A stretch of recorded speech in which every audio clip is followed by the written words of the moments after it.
Hello, I'm Jennifer Onstey, Professor of Material and Analogical Ecocognition, and this is Improvising Consciousness.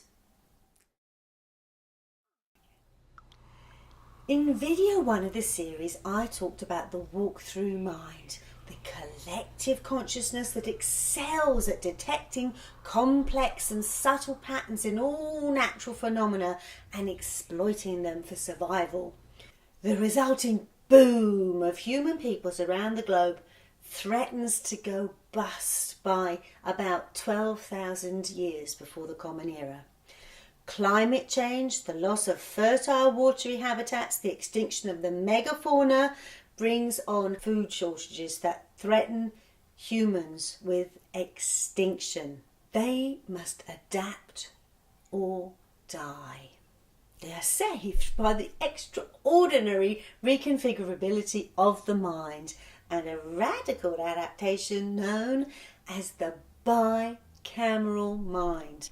A mind with two separate and distinct chambers, commonly known as the God side and the human side. Why two chambers? And how can this mind configuration ensure survival?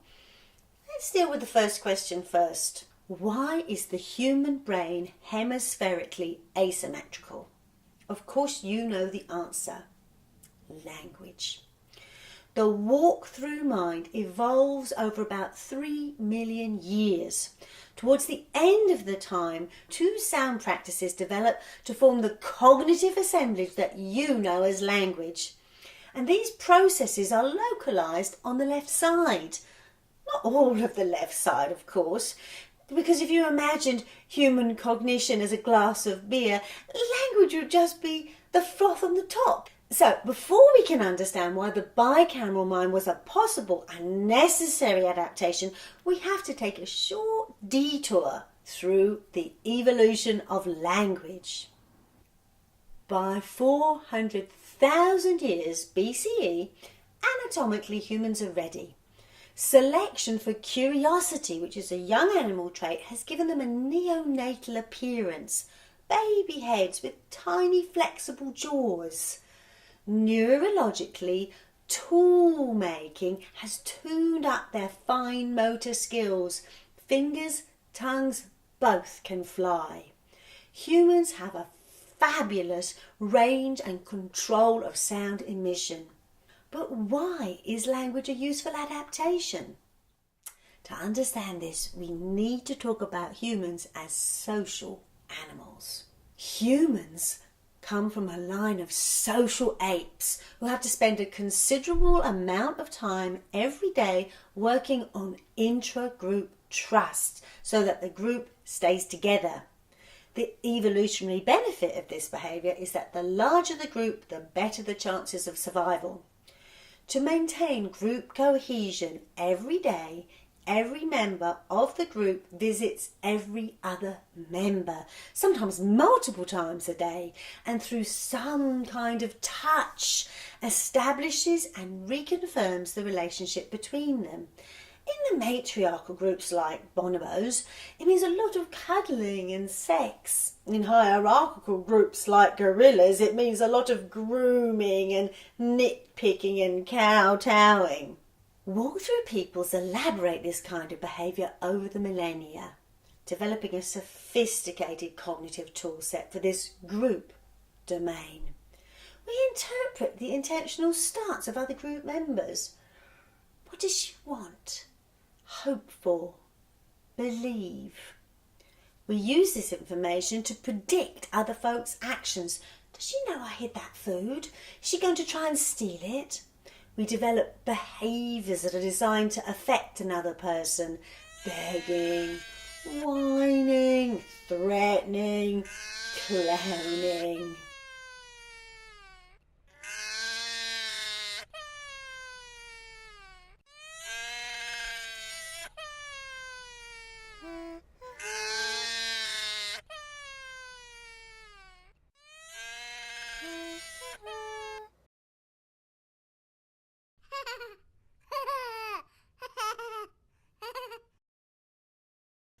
Now, at around 400,000 years BCE, what kind of sound practices exist among these humans?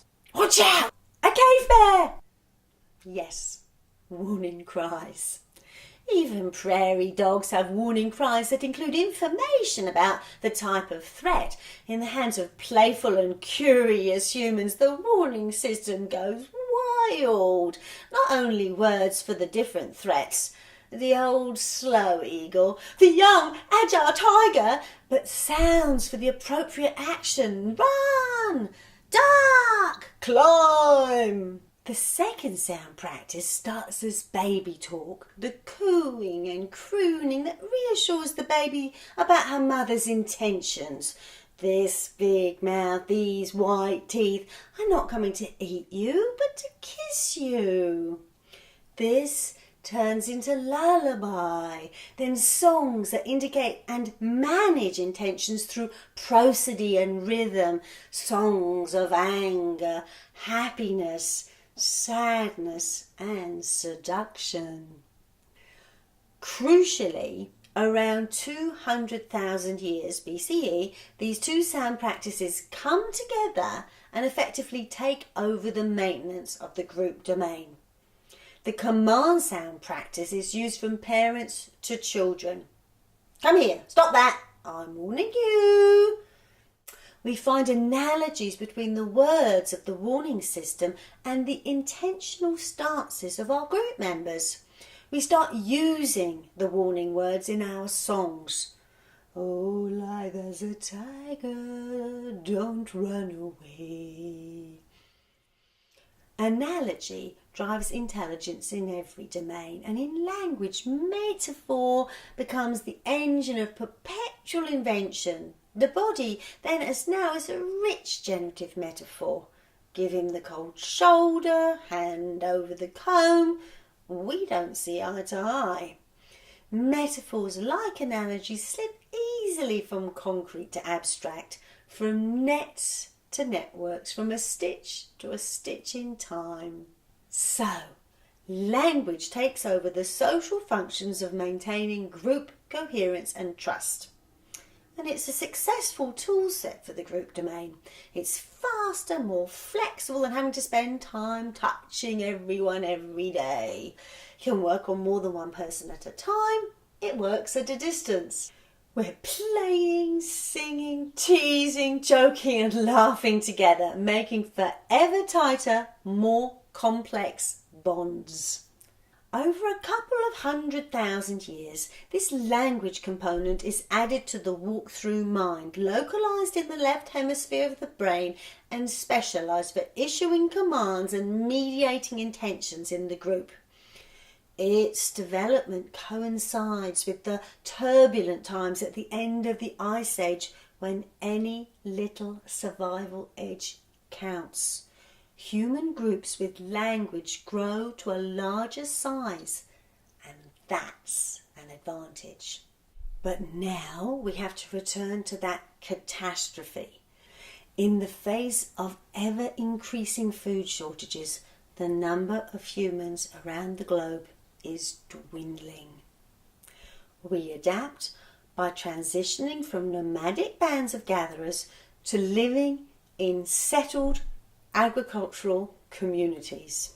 But cognitively, how can we make such an enormous transition? The underlying walk-through mind has sufficient knowledge of the world to invent agricultural techniques and tools. Millions of years of collective consciousness observing and interacting with seeds, plant cycles, weather patterns, seasons, useful materials.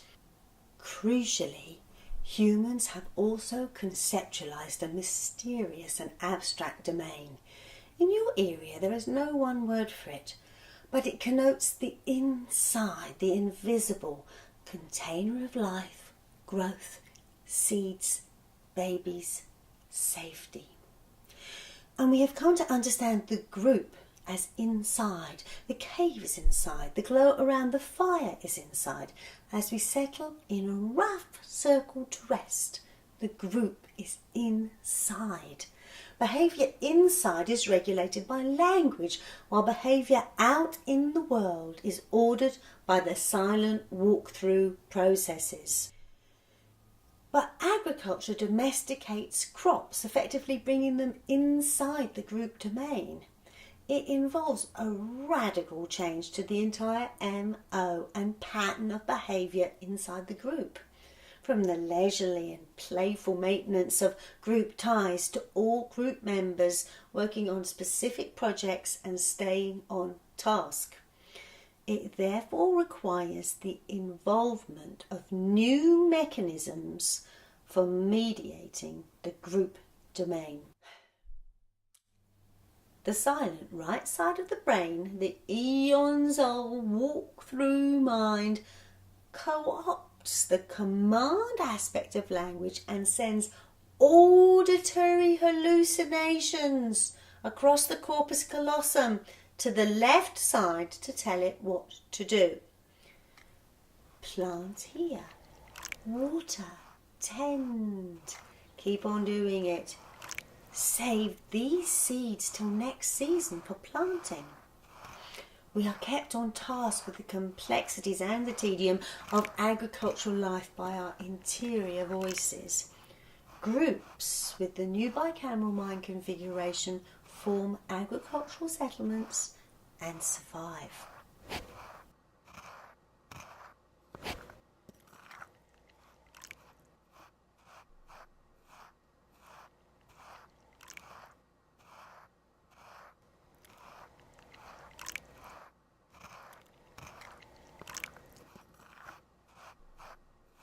Over time, the voice in the head is understood as the voice of God.